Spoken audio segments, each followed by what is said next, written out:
High, আমি মুমিনা খাতুন মুর্শিদাবাদ থেকে। আজকে আমি তোমাদের দেখাবো যে আমি কিভাবে ফাঙ্গিসাইড প্রিপেয়ার করছি। তো এই ফাঙ্গাসটা হচ্ছে গাছের অনেক বড় একটা প্রবলেম। অনেকের অনেক রকম কমপ্লেইন যে আমার গাছ মরে গেছে, গাছে পোকা লেগেছে, গাছে ফাঙ্গাস ধরেছে। তো সেটার জন্যে অবশ্যই তোমায় খেয়াল রাখতে হবে যে তুমি তোমার গাছের প্রপার টেক কেয়ার করছো কিনা, আর রেগুলার ফাঙ্গিসাইড দিচ্ছ কিনা। মেনলি যারা হচ্ছে জৈব সার ব্যবহার করে বাড়িতে, যেমন আমি সবজি পচা বা ফলের খোসা পচা এগুলো আমি সার হিসেবে গাছে ব্যবহার করে থাকি। তো আমার গাছে ফাঙ্গাস অ্যাটাক হওয়ার সম্ভাবনাটা আরও অনেক বেশি। সেক্ষেত্রে আমায় বেশি টেক কেয়ার করতে হয়, ফাঙ্গিসাইডটা প্রপার টাইম টু টাইম দিতে হয়।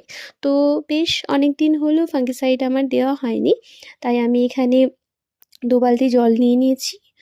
আর এখানে যেহেতু আমার অনেকগুলো গাছ, তাই 20 লিটার মতো জল নিয়েছি, সবগুলো যাতে আমি কভার করতে পারি। আর এখানে যেটা রুলস এই সাব ফাঙ্গিসাইড ইউজ করার, সেটা হচ্ছে 2 লিটার জলে 1 চামচ, মানে হচ্ছে 5 গ্রাম ইউজ করব। আর এখানে আমি নিয়েছি একটা 10 লিটারের বালতি, আর সেক্ষেত্রে আমি ইউজ করেছি 5 চামচ, মানে হচ্ছে 25 গ্রাম। তো দেখো আমি এখানে ফাঙ্গিসাইড রেডি করার সাথে সাথে ভিডিওতে দেখতে পেয়েছো আমার একটা পুচকি সোনা ছিল, এটা হচ্ছে আমার দাদার মেয়ে। আর এখন আমার ফাঙ্গিসাইড রেডি, তো স্প্রে করতে শুরু করেছি আমি। আর দেখো এই যে টগর গাছ, এটাতে কুঁড়ি এসেছে বেশ অনেক দিন হলো, এখনও ফুল দেয়নি অবশ্য।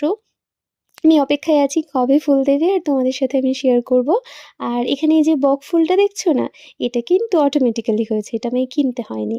আর এই যে আমার ভীষণ প্রিয় রাবার প্ল্যান্টটা, রাবার রাবার প্ল্যান্ট অ্যাকচুয়ালি ইনডোরেই রাখে। তো আমার ইনডোরে সেরকম জায়গা নেই, অনেকগুলো গাছ আছে বলেই আমি আউটসাইডে রেখেছি। তো আমার কাজে বাসে